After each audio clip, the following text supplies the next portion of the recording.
Assalamualaikum warahmatullahi wabarakatuh. Perkenalkan, nama saya Dina Olivia dengan NIM 21101000012. Nah, di sini saya akan menjelaskan sedikit materi tentang ekonomi politik Indonesia era Orde Lama untuk memenuhi mata kuliah ekonomi politik. Ekonomi politik Indonesia periode 1945 sampai 1949, di mana periode ini merupakan periode perang kemerdekaan. Situasi perang dan ketidakjelasan penguasa politik membuat aktivitas ekonomi mandek. Periode ini terjadi banyak pengerusakan infrastruktur yang menjadi strategi penting dalam perang kemerdekaan. Banyak pabrik yang juga dibakar dan dirusak oleh pejuang Republik maupun serdadu Belanda. Sumber penerimaan negara pada masa ini sangat terbatas, sedangkan kebutuhan biaya perang dan lain-lain di kedua belah pihak sangat tinggi. Perang lebih banyak berupaya pada penguasaan sumber-sumber ekonomi seperti ekspor komoditas, hasil perkebunan kopi, teh, kelapa, dan sebagainya. Pihak Belanda mendapat dana dari bantuan internasional, penguasaan tambang, perusahaan milik Eropa, dan sebagainya. Konferensi Meja Bundar, di mana kehilangan banyak uang untuk membiayai perang, penghentian bantuan oleh Amerika, tekanan diplomatik internasional, dan perlawanan bersenjata TNI memaksa Belanda untuk berunding dalam rangka pengakuan kemerdekaan Republik Indonesia. Setelah dari 3 bulan negosiasi, Ratu Belanda mengumumkan pengakuan atas kedaulatan Republik Indonesia pada tanggal 27 Desember 1949 dengan berbagai syarat. Yang pertama, syaratnya yaitu pemerintah Republik menjamin hak operasi tak terbatas perusahaan Belanda di Indonesia mereka atau restorasi penuh hak-hak legal pengusaha Belanda yang sudah dikeluarkan izinnya semasa pemerintahan kolonial.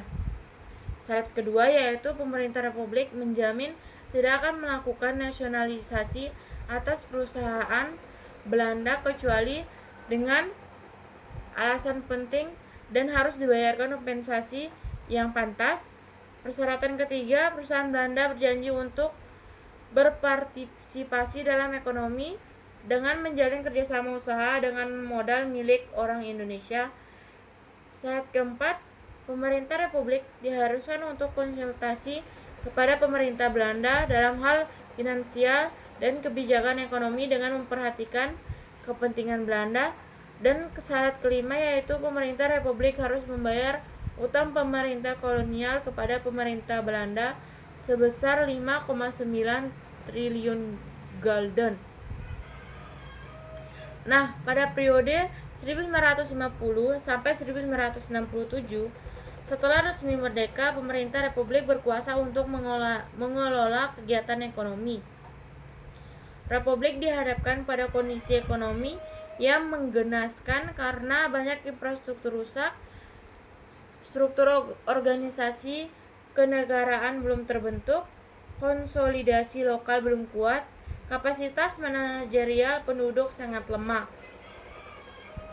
Di sisi lain terjadi instabilitas politik dalam sistem demokrasi parlementer, di mana kabinet tidak pernah berumur lebih dari 1 tahun, sehingga tidak ada kebijakan ekonomi yang dapat dieksekusi secara efektif.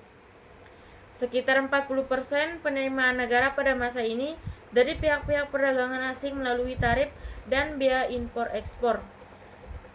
Selebihnya dari aktivitas ekonomi yang dilakukan perusahaan-perusahaan milik negara.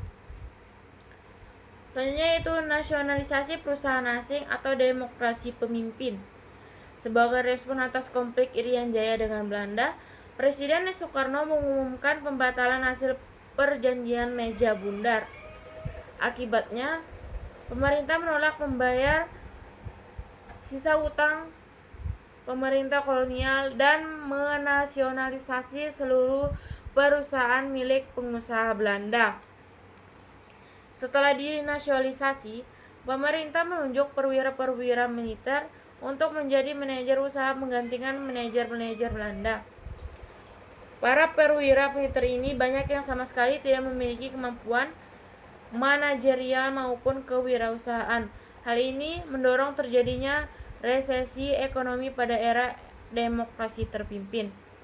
Pada masa ini, Soekarno banyak terpengaruh gaya kepemimpinan masa Tisedong di Cina sehingga menjadi sangat dekat dengan pemikiran komunisme dengan sistem ekonomi terpusat atau komando.